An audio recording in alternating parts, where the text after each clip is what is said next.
tu vois, tu me parlais off un peu là de ce qui oppose en ce moment la bande décoloniale, un peu PDH, On va y Wissam venir. et compagnie, et la pas du team. Tu vois, bon, moi je suis un peu ça.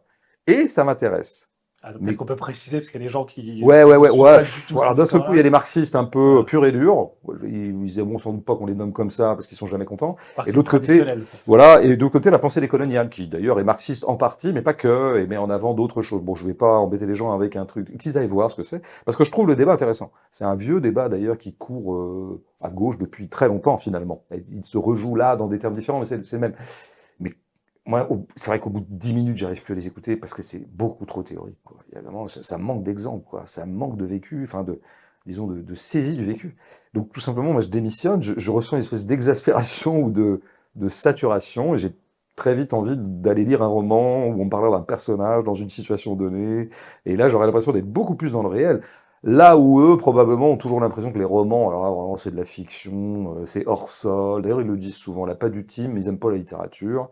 Ils disent, oh, ça, c'est de la littérature. Mais c'est vraiment méconnaître ce que c'est que la littérature. Parce que la littérature, elle a au moins ça pour elle d'être toujours concrète.